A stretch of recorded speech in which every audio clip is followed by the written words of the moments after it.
Tune in every Thursday at 11 a.m. on WSAN Radio for the Impact Hour with Joseph Lee, where real conversations lead to real change. Joseph Lee is a licensed therapist with over 15 years of experience, and each week he brings practical guidance, clear insight, and solutions you can use to navigate stress, anxiety, relationships, family pressures, and the challenges we're facing in today's world. Today's discussion pulls from Psychology Today magazine and other trusted resources because your mental health matters and your community matters. Have a topic you want us to cover?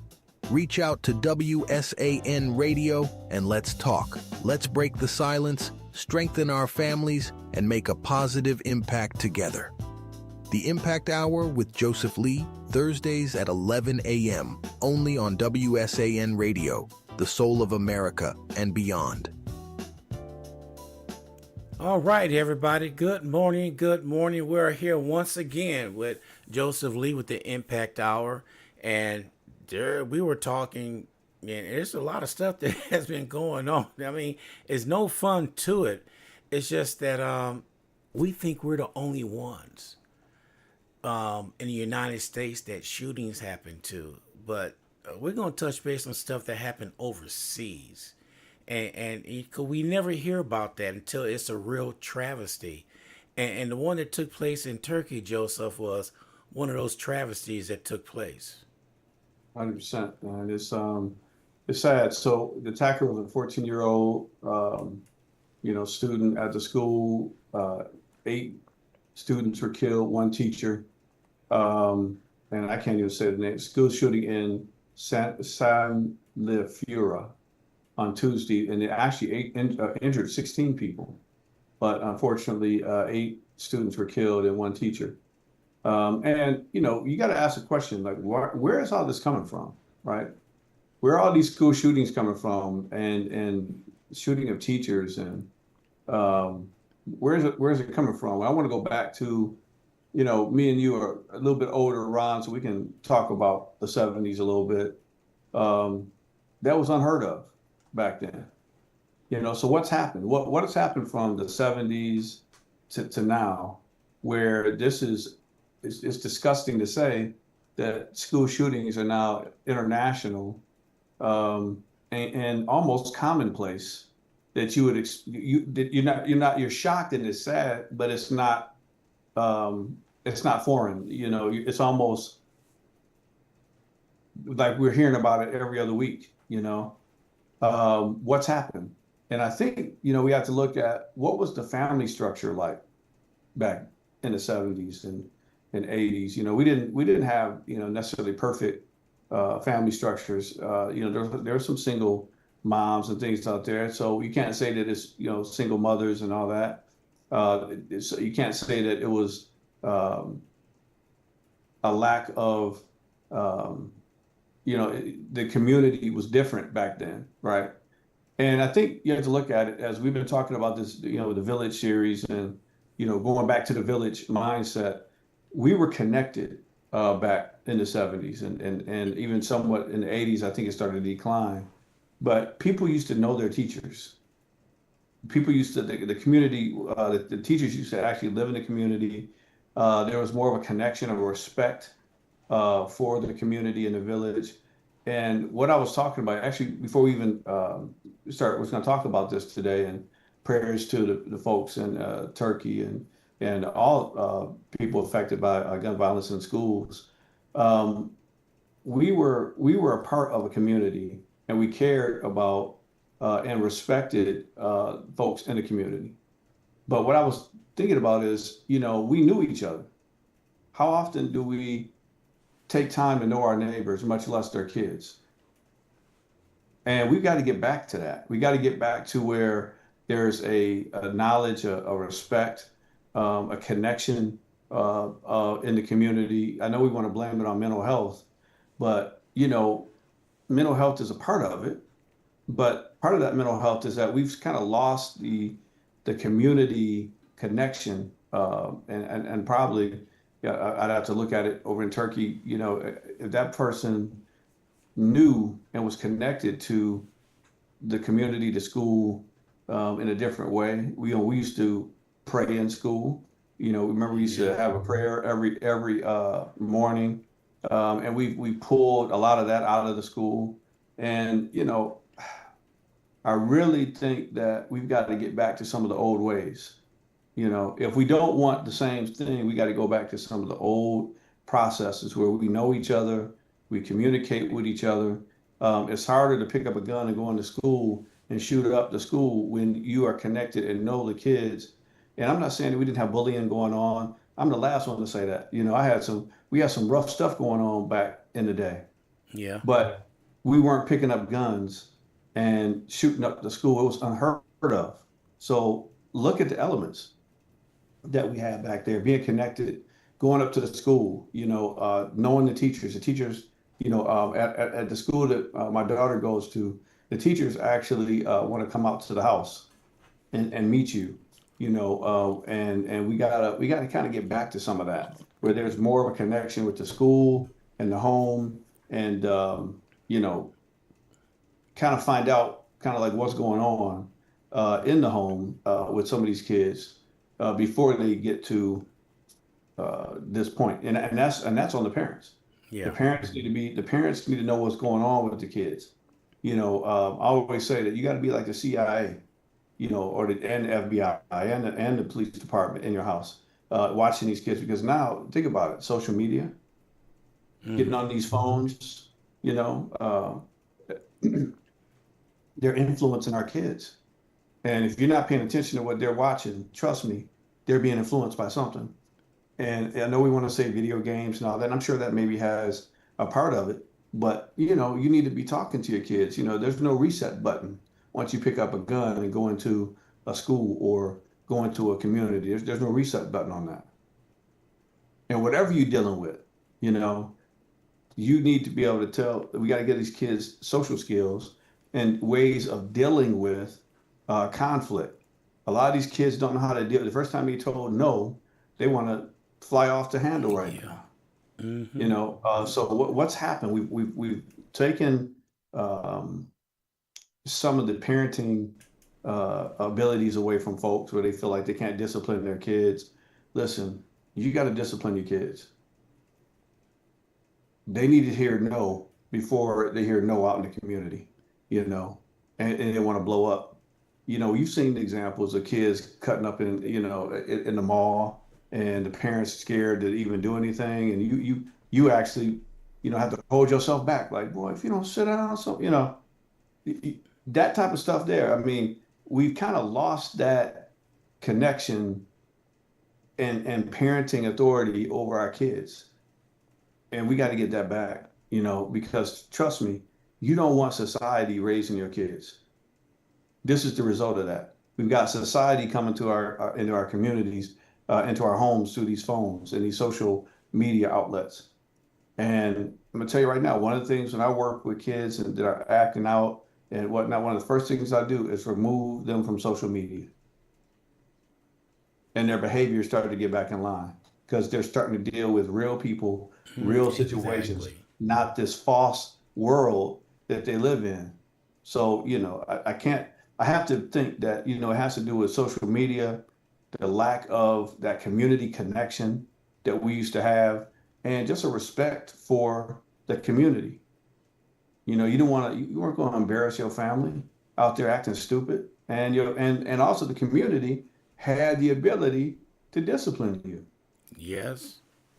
Now, I'm not saying all the neighbors can whoop your kids like it was in our neighborhood. If you act up, you might get a swat or two from a neighbor, and when you get home, you're gonna get a lot more, for acting out, But we maybe don't have to get all the way back to that, but we do need to get to a point where we have a respect and at least know each other, know the kids,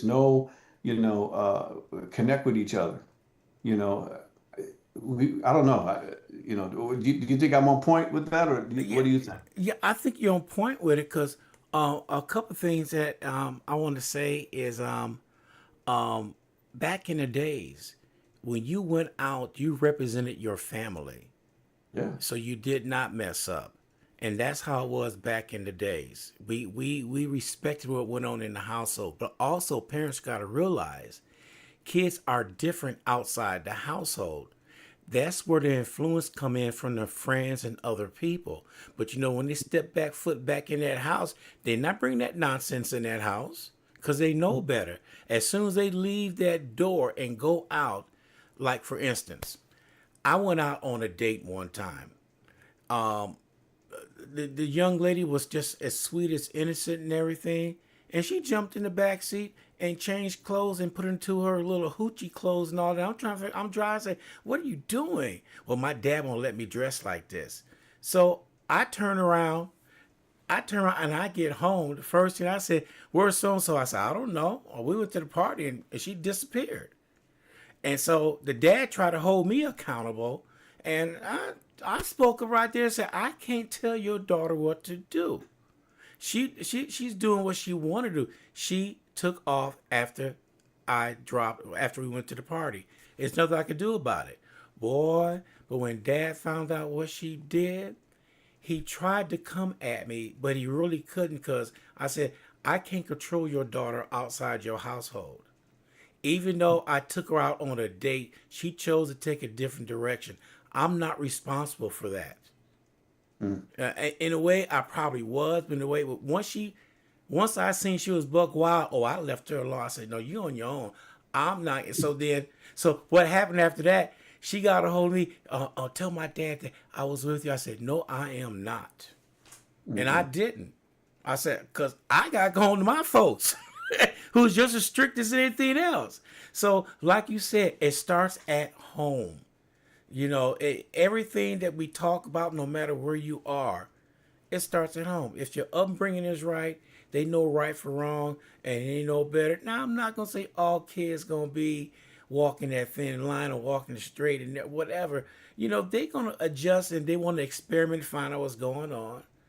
But, the whole idea, you mold and shape them at the house. You do. Or you don't, right? Mm-hmm. And you let other things mold and shape them. And I think that's where the problem is. We're letting outside forces mold and shape our kids. Number one. Number two, I have seen, and I think it's fair to say, we've seen a huge spike in autism. And I don't know where it's coming from. I don't know what's going on. But when you have, social awkwardness, you have sometimes emotional deregulation issues, and there's a lot of kids with the emotional deregulation issues. They can't regulate their emotions. When they get upset, they don't know how to manage their emotions. You gotta teach that early on. You gotta, and if you have an issue, if your child has an issue, you need to get that help. Don't deny it. Yep. And wait until you have an issue at school. I think that's the issue. We don't want to. We kind of lost that parenting control and being in the business of our kids, and and the result has been horrendous. I think that's why you have kids with going into schools and killing, and actually there's been an uptick even of kids that are killing parents. Yes. Now you got to think about it.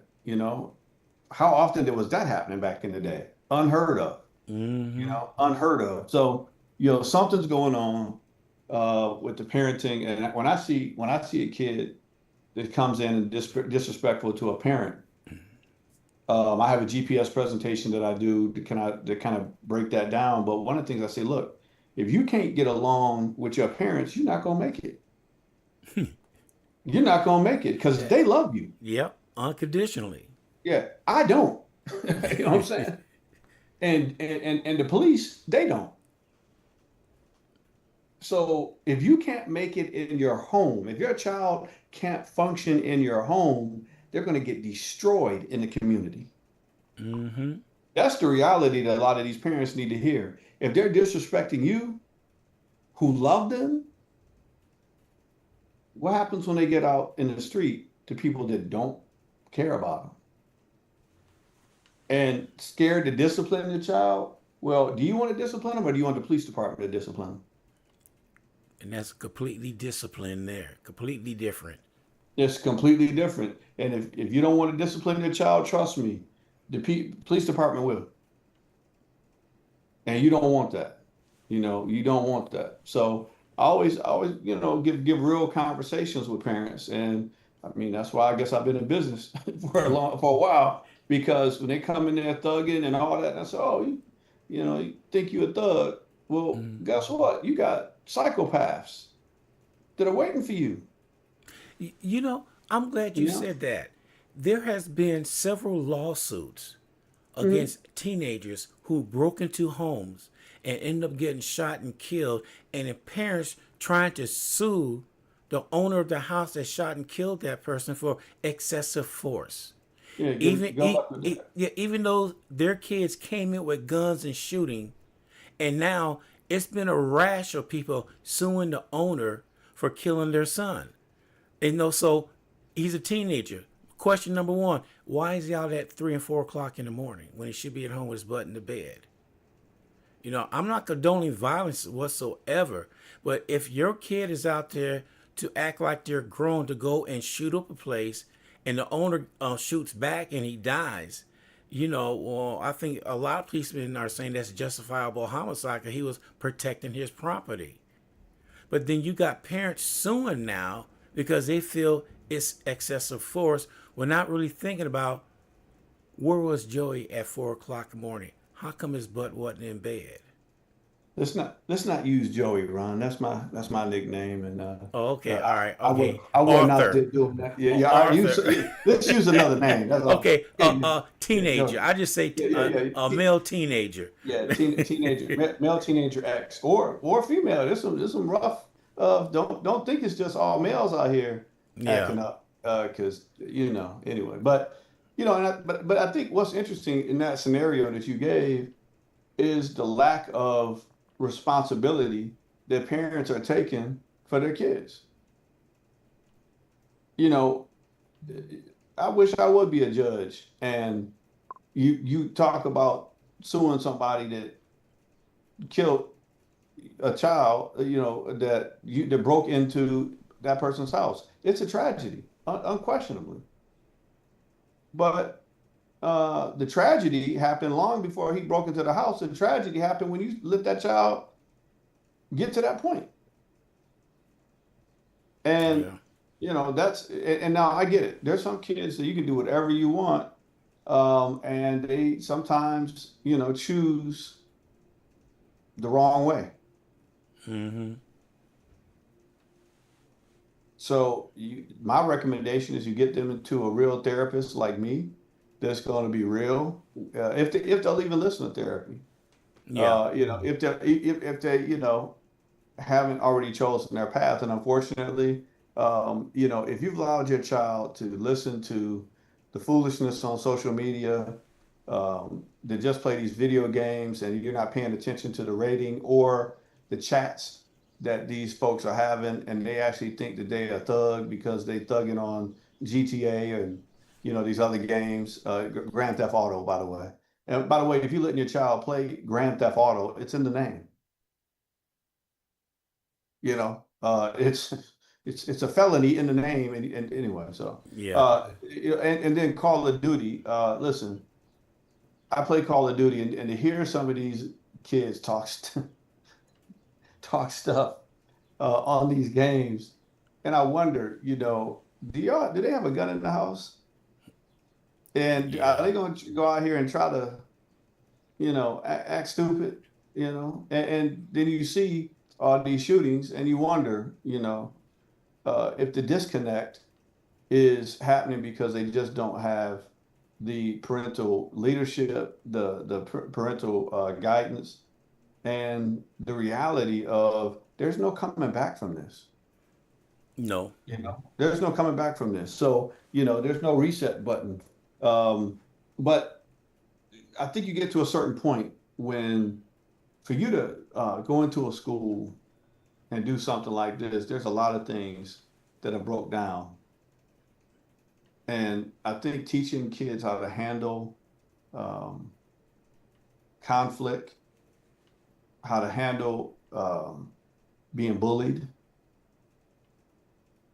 how to handle, you know, a bad spot in their life, you know, where they may not be treated the way they want to be treated or socially, you know, accepted at a particular point in their time in life.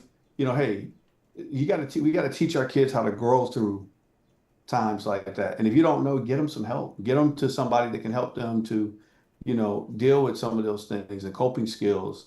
Put them in some you know, some groups and things where they might fit in, because it may be, and teach your kids how to not to participate in bullying, because it may save their life. And to notice, let the teacher know, let somebody know, hey, this kid is being, talked about. Yeah. He's a lot of times the teachers know, but the staff know what's going on because they see how the kids act in there.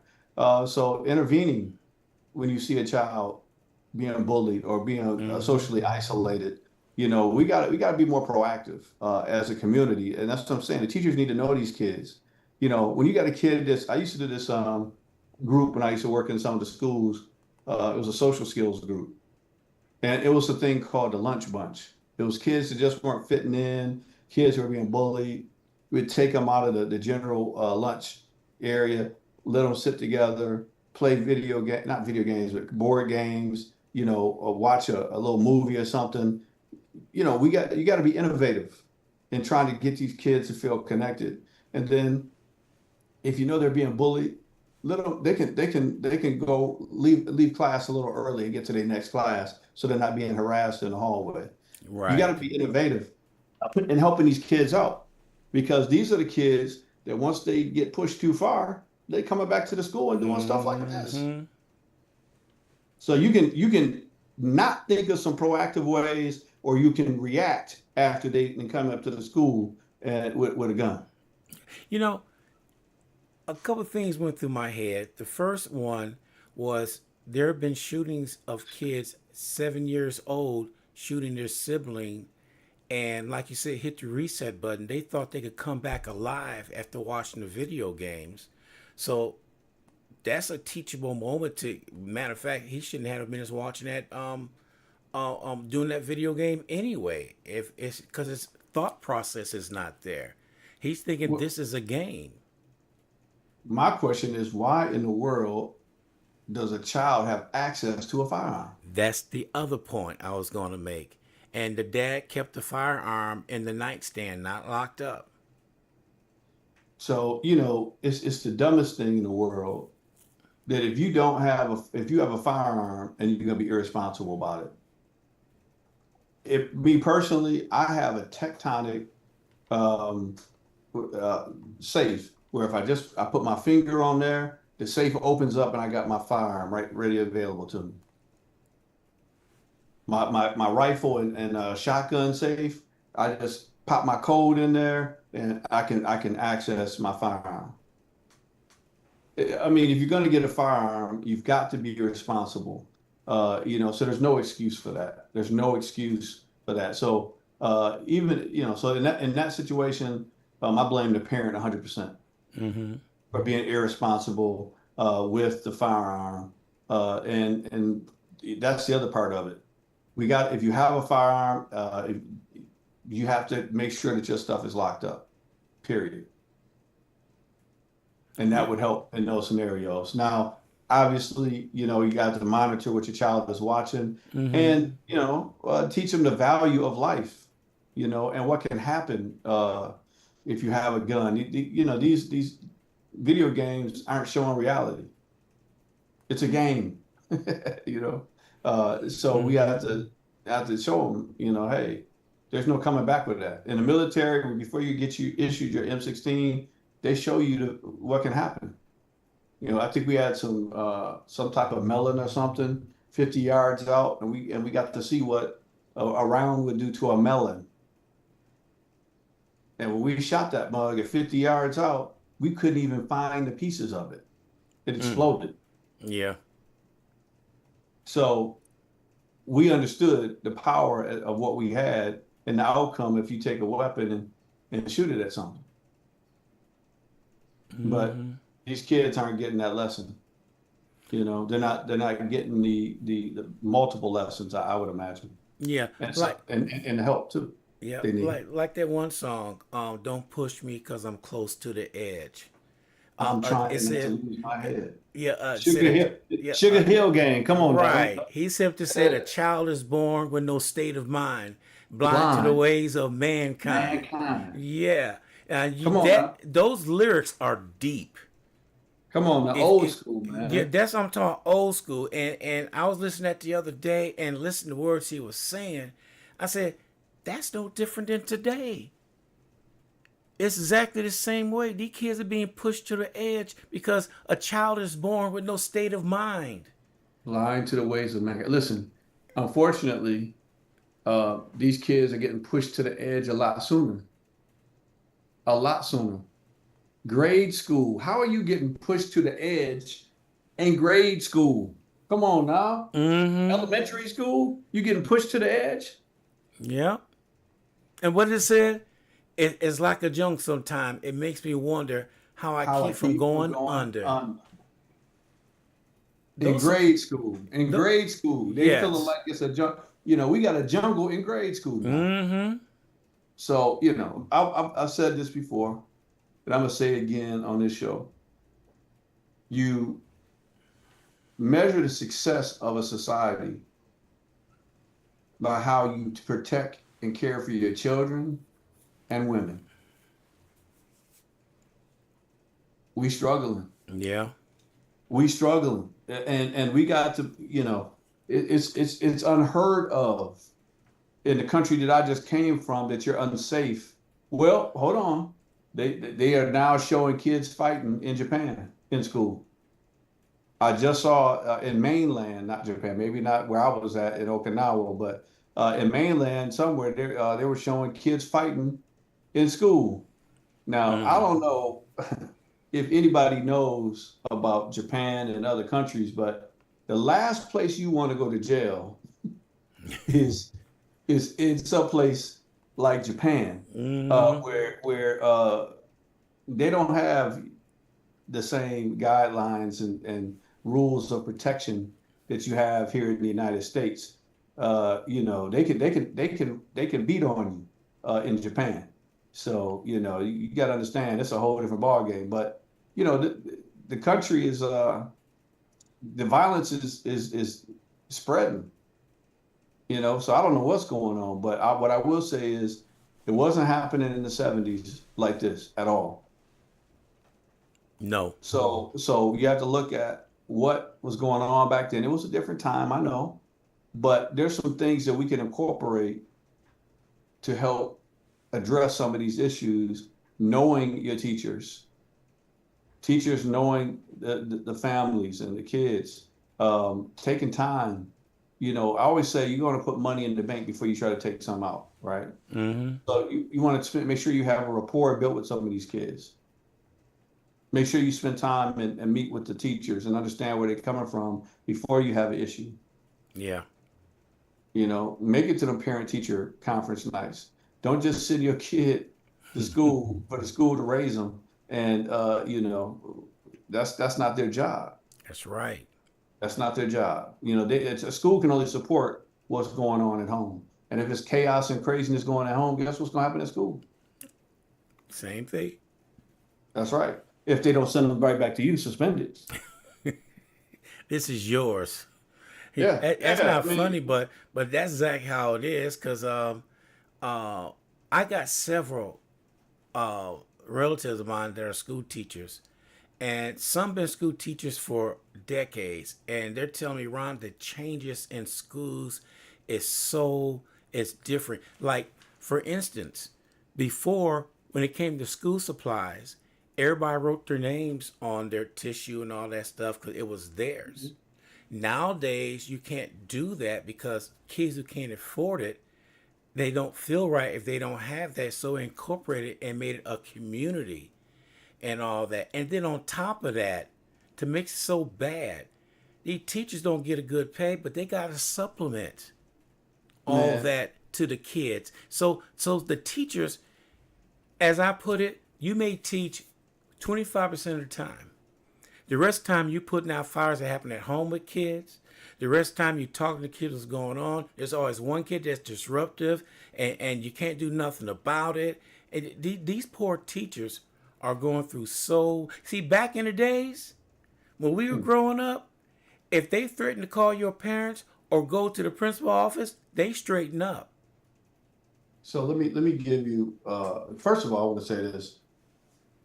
Much respect and love to the teachers out there, and especially the teachers that go that extra mile, go into their own pocket to make sure these kids have what they need in the classrooms. We do not pay our teachers enough, and we need to be giving them incentives. We need to be giving them tax breaks.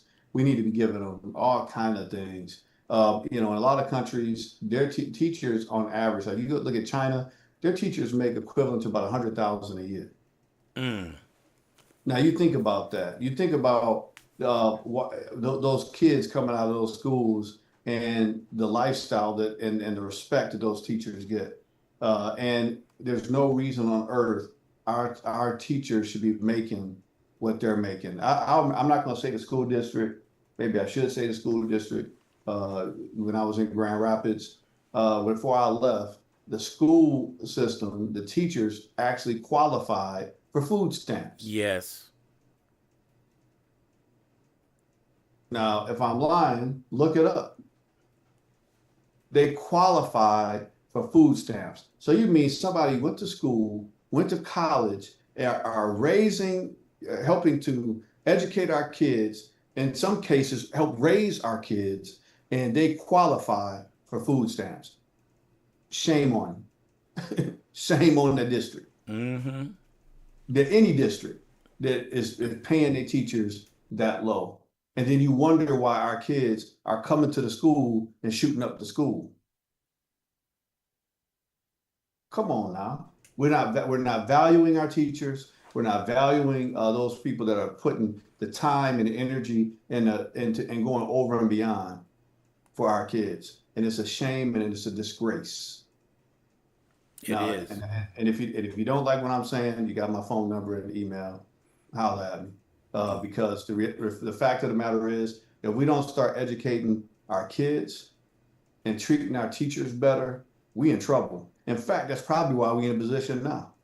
Mm-hmm. A democracy is only as good as the education level of their people. Exactly. Now, I'll let that sit where it sits. Man. It's a how can I put it? It's a powder keg. It's been a powder keg for decades. It has been. And we're starting to see the stress fractures now. Mm-hmm. We're starting to see it, right? And and here's the thing, man. People have to start taking responsibility for themselves and then also their community. You got to start taking responsibility. You remember back in the day, the old men used to sit out on the front porch and sit out in like in my neighborhood. My grandfather used to sit in the driveway and watch everybody going past, speak to everybody going past and whatever. And if you saw something that didn't look right, he would step up, say something. Yeah. And you better not. You better not say something crazy to my grandfather. The whole community would. You trust me. It wouldn't have went right. You know what I'm saying? And they knew. And the reference was Mr. This or Dr. That in our neighborhood. Mm-hmm. You know what I mean? And that's just how it was. It was a respect there. It was a pride in your community, in your neighborhood. We got to get back to that. Most definitely. Because if you don't take your neighborhood and respect it and know your neighbors and know the kids, that's when things start going wrong. Funny stuff get painted on stuff in your neighborhood. These stuff that you don't understand, but the community understands what it is. The gangs know what it is because that's their tags. Yep. So I know in my community, they come out something put on one of we have those wooden fences that go along our property lines. If something go on one of them, they go on that day. Mm-hmm. our HOA don't play that. And then it's going to be Yep. a police car in the area watching. I've seen it happen, where somebody tried to come over, and we got to take Mm-hmm. our communities back. We got to take our kids back, you know. Exactly. So, and I'm gonna tell you something. To my African American males that may be listening or may hear this, get involved with the schools in some way. It's different when we go into the schools. It's different when we talk to the kids. It's different. When we go in there, they're looking for us. So I don't care how you do it, or if you can, volunteer or whatever. Um, see what you can do, And, because our kids need to see us. yeah, and I want to say, I want to tag on one thing about that. If you are retired or you don't have kids, you could still go support the school. Yeah, I go and want read. I want to let, Yeah, let everybody know that, because some people think once the kids are gone, the school district have nothing to do with me. If you paying those school taxes, you have the right to go in there and voice your opinion. You yeah. could volunteer. You could do whatever you want to do. So don't think because, oh, good, I'm retired, I don't have to worry about anything about it. Yes, you do.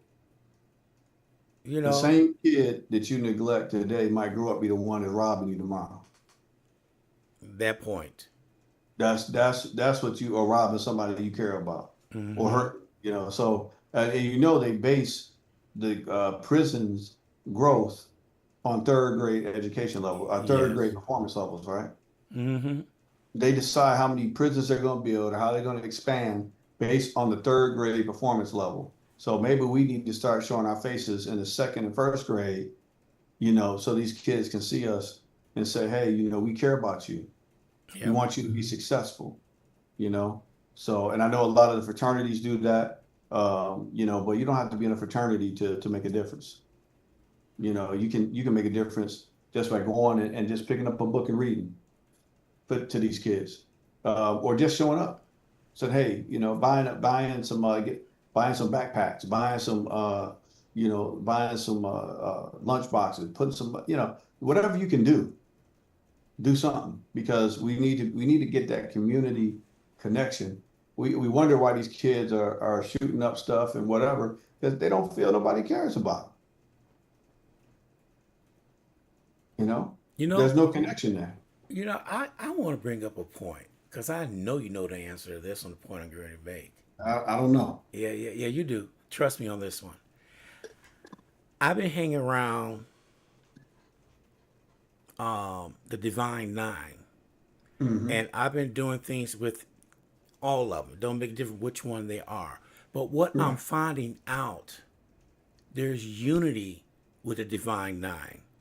No matter what, there is pure unity. If something's going out in the public and they need some help or need some support, they contact the Divine Nine. They are there. They are there. Because one thing, what was brought up to me, well, maybe they're busy. Do you know how many people's in the Divine Nine? Do you even know? No, not everybody is busy. They will find somebody to be there. So Hmm. that is a misconception that I'm trying to tell these people out there. Invite them. Somebody will show up. That's all Yeah. I'm saying. If you want to see unity, go to the Divine Nine. See, now there's my question. Now, what is? See, Joe, I told you. That's not a question. That's a statement. Yeah, that's true too. But my question is, Uh-oh. the question I'm asking, that how is it the Divine Nine that come together as one when we got different splinter groups all over this city that can't come together? I mean, that's the Divine Nine is designed to come together.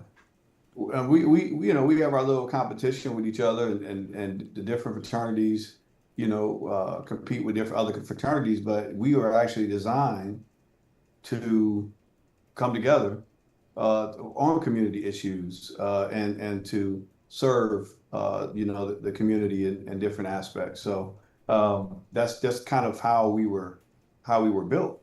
So I'm excited to be a part of the Divine Nine. A bit more, I'm a Kappa, very proud of my lifetime membership and involvement in the organization.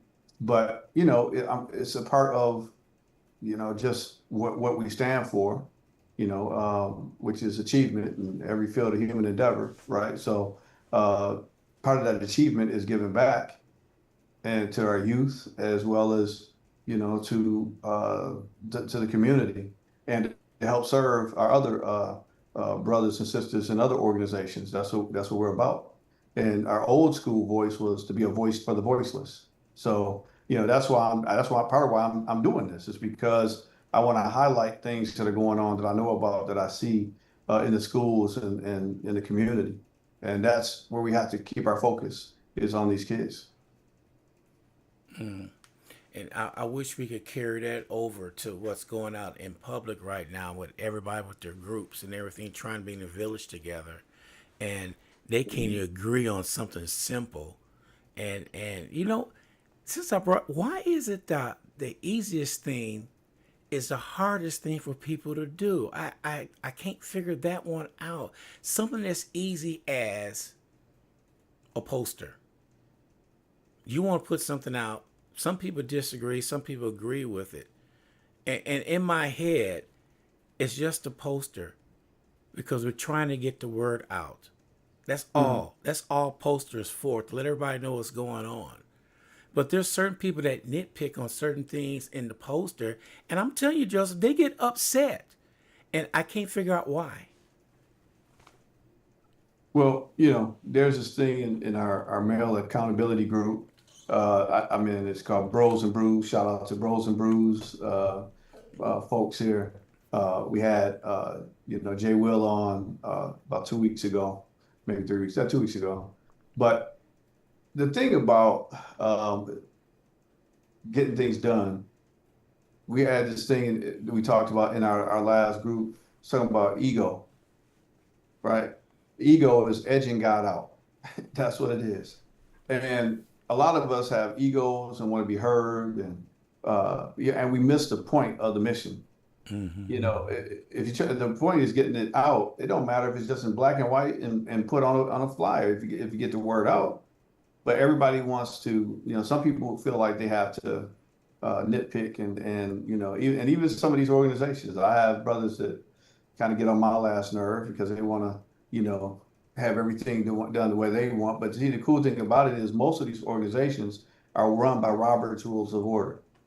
And then you vote, and you can say whatever you want, but when we vote, and we know that this person is nitpicky, and we need to get this out, is one versus 30, 40 people in the room, and maybe 50 online that drowns that person out, and we can move ahead and take care of business. Yeah. So, we just got to make sure that we have things in place to move forward. And those people that want to nitpick, hey, we listen, and maybe there's something value to what you're saying, and we can adjust. But the bottom line is we got to get the work done. That's the bottom line. And your ego needs to be checked at the door. And most fraternities and sororities have a process that in the beginning was humbling. You had to go online. Most processes, anyway. I know at Kappa's, you have to go through a process, Mm-hmm. and that process, you have to learn about that organization and what it stood for, and it's humbling, Yeah. And you learn that you are one very important piece, but you're just one piece in the organization, and the organization's got to move forward, and our initiatives have to move forward. And Kappa's have this thing where we say, well, if you're not ready to work, get your ship out the way, so we can move on through and get the job done. And it might be some other words in there I can't say on the radio, but but it's about getting things done, and that's what it's about. The Divine Nine is about getting things done. Mm-hmm. It's about helping the community. It's about being, hopefully dignified and respectful at times. And so, sometimes they fall short, but as a whole, for over 100 years, we've been doing that. So. Yeah, and I notice when I run across some, regardless which who you with, the ones that I talk to, you could hear the professionalism in them. You could hear that they're talking and not just talking down to you. They talk to you. And I see a lot of that with the sororities and and them. It's a breath of fresh air to see that. See, I was brought up in the Chicago area, so I was brought up around all that. I'm not saying there's nothing wrong with San Antonio, but it's too far and few in between that I'm running across this when I should be running more across it than when I'm running across. Maybe it's the path I'm going. I don't know. But being where I'm at right now and doing what I'm doing, I see a little bit of everything that's going on out there. Now, do I report all that? Absolutely not, because some of it would make no sense to report. It'll turn around and like I'm at them, and I'm not. So normally I turn around and find the main person down and talk to him, he or she, and see what's going on, and just talk to him one on one. So I get a better understanding on what's going on. Because to me, that's the key. To me, you have to talk and find out and understand them. That's right. And I think that's part of the problem. We don't understand each other. We assume. You know what they say about assume is assumption of all screw ups. Yeah, it is that. To talk to people. But a lot of times we Facebooking and Instagramming and that's only two-dimensional, and a lot of misunderstandings happen. I think because you can't really talk to a person face to face about Yeah. what's going on, and and then we get the egos involved and who's got their name on what or whatever. It just we can be a mess sometimes, right? But I think that we've been moving together as a whole. I think one of the things I'm really proud of is that we aren't getting as caught up in a lot of the foolishness that's going on as a people, as Black folk, African Americans. We are, I think, a little more unified in terms of understanding what's going on. Yeah. And I kind of knew, because of our history, we know what time it is.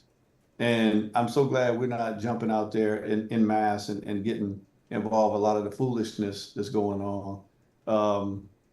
And just, I think it's time to build our village. It's time to, like I said, build our community, build, your social networks so that you can survive what's coming. Because we got, 3 more years of this, right? Yeah. So, I think we need to go ahead and focus on us, focus on building our communities, our connections. Now is the time to kind of see who's really showing up for us, who's really putting things in place for us. It's not when times are good that you find out who your friends are. It's when things are bad that you Yeah. find out where your friends are, when where your village is. And I'm very proud of the village that we have here in San Antonio, the folks that are supportive in Grand Rapids. My brothers that I'm closest to, all my brothers I love, but I got my circle, my inner Right. circle of brothers, and that's how it is, that's how it is. And you can support or you could depend on that person. If you call them up, I know for a fact, everybody, if I called up Joseph Lee right now and say I have a situation, I have no doubt about it that he will be right there, and he'll have my back. And the same thing for him. If he called me, I'm there. So those are the type of things that we're talking about. You get people together of all walks of life.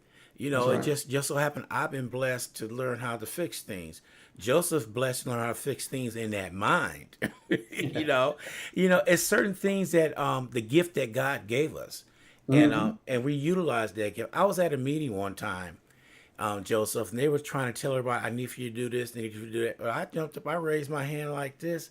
Yes, sir, Mr. Ron, what do you have to say? I said, well, before you start dishing out things for people to do, don't it be a good idea if we asked everybody what their gift is from God? Wow. I think that'll go along real good on how we can divide things up and give people things to do. Find their gift on what they could do. You'd be surprised. Well, I had somebody actually listen to me, and they did that, and it went so easy with the gifts. As a matter of fact, people was volunteering to do things of the what their gift was like. That made it so much easier. You hmm know. Well, it is, when you're working in your calling or working in your area, it's natural. So that's always good advice to not people. A lot of people take it, they hire their friend or hire somebody that they know, and then find out that that really wasn't their area of expertise, you know. Yes. But you got to do what you're called to do, what you love doing, right? And I Hmm. always say, if you would do it for free, but thank God I don't have to. But if you do it for free, that's what you would do. That's the job that you should possibly look at doing. Is something that you uh, wouldn't mind doing to help people. But and unfortunately, we got to make money too. So Right. if you're blessed to do something that you love, that you can make money even better. But I'm telling people right now, young folks, first of all, and my wife would tell you, they need to look at nursing. A lot of Yes. folks need to look at nursing. Go ahead and go to school for 2 years and make 100,000 a year. And like, I don't want to be a nurse. I don't want to do this. There's over 150 jobs you can do as a Hmm. nurse. And look at some of these trade schools too, other trades. We got Hmm. to get these kids that can get out here and make some money, and deal with, society, because it looks like a lot of things that used to be solid ain't solid no more. All No. right. A lot of these jobs we've laid, with this current administration has laid off over, probably hundreds of thousands of people. And, things that you used to be able to do just to make it, that's changed. So, Hmm. get in, get out, get you something that you can, make a business out of, or make the maximum Right. amount of money for the least amount of time, and then work on your hobbies, on the side. But Hmm. that's what I'm telling people, that young folks, get out here and get Yeah. this money. I Get could tell something. them, I could tell them I'm a product of both trade school and college because I went to Mhm. trade school to get my umpteen Microsoft certifications and learn how to build a website, learn how to work on computers. I went to trade school to be an electrician and HVAC. I went there to trade school, and now college I went to get my teaching certificate so I could teach. So I'm a product of both of them, and both of them worked. I That's like you said, everybody is not made for college. See right. now what happened in high school? High school used to have trades in there, welding, woodworking, all Mm. that stuff used to be in high school. That has been taken away. Now, if you turn around and you don't want to go to the traditional 4 year in college, find your niche and find a trade and go to trade school 2 years and less, and you can walk out being HVAC. You can walk out being a plumber. You can walk out doing that and making good money. So what I'm trying to tell everybody out there, um, you could be a blue collar and make as just as much money as a white collar worker. Or if not more, Yeah. you know, Mm-hmm. if not more. So that the HVAC, I tell people all the time, there's a couple companies out here that put out there, look, if you get this HVAC certification, we're gonna pay you six figures, Mm-hmm. flat out, right? So, Yep. you go to school for something that's gonna pay you. The village needs to have money. Yes. They need to have people.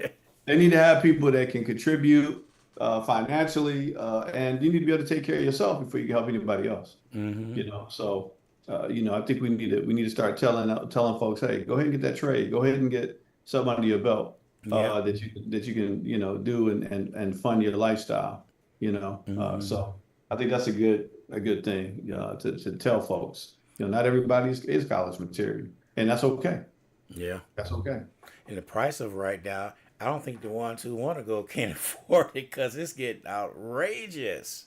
No, it's insane. If you look at how expensive college is, and the question you have to ask is, I don't say is it worth it, but if you, depending on your degree, you need to look at, and I think it's what is that thing we used to have people look at, the job outlook Mm-hmm. index. Take a look at that. Look at what your job outlook is supposed to be. When I got out of the military, I had the option to go to college, pay for school, and I looked at counseling, which was projected to go way up, and those numbers were right.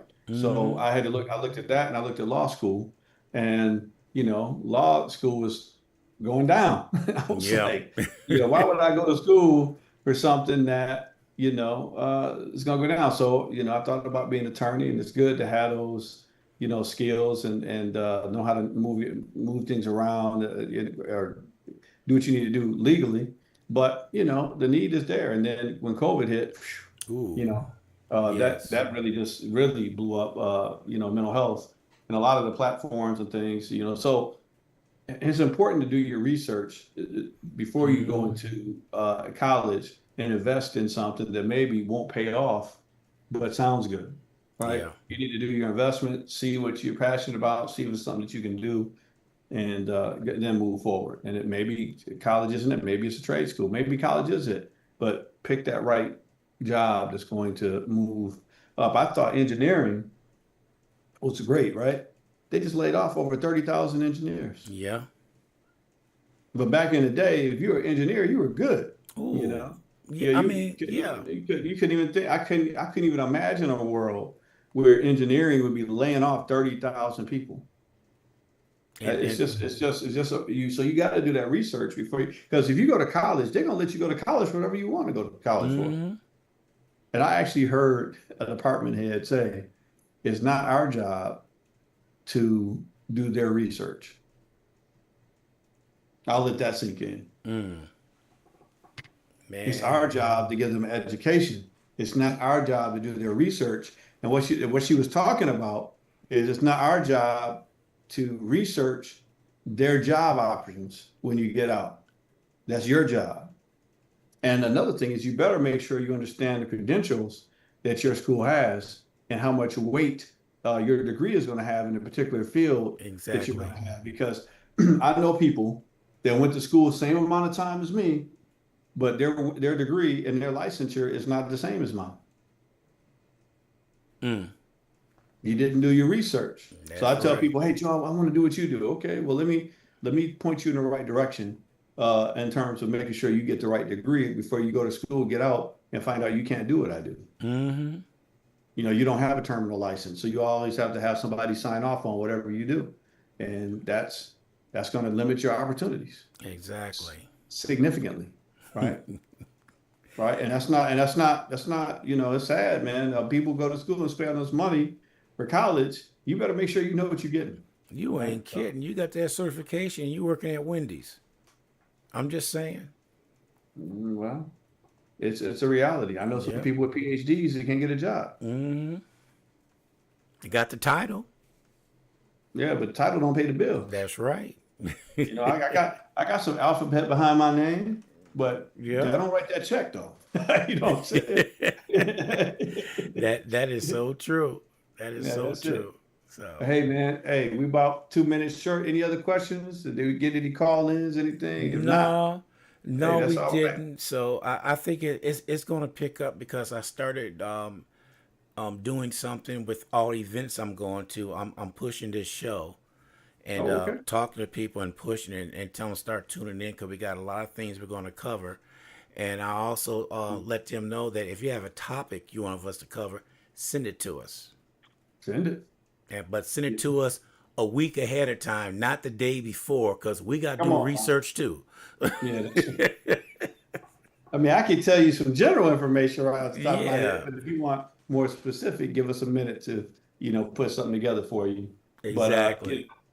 hey, listen, this is free advice. So take it for what it's worth. I'm not, this is just general stuff. So if you want to know something about relationships, parenting, PTSD, trauma, any of that type of stuff, we can get into it and talk about it, right? But Yes. use this opportunity, this resource that you have, and hey, I love talking to my brother, so this is nothing but fun for me. But and hopefully education for the community in some way. Yes, sir. All right, my brother. I appreciate it. You have a All blessed right, weekend, and we'll talk to you later. all right. Hey, you know the saying, your action speaks louder than words, so make sure that your actions are speaking the right words. So, all right now. All right. Yeah, All right. bye Take bye. care. Yeah.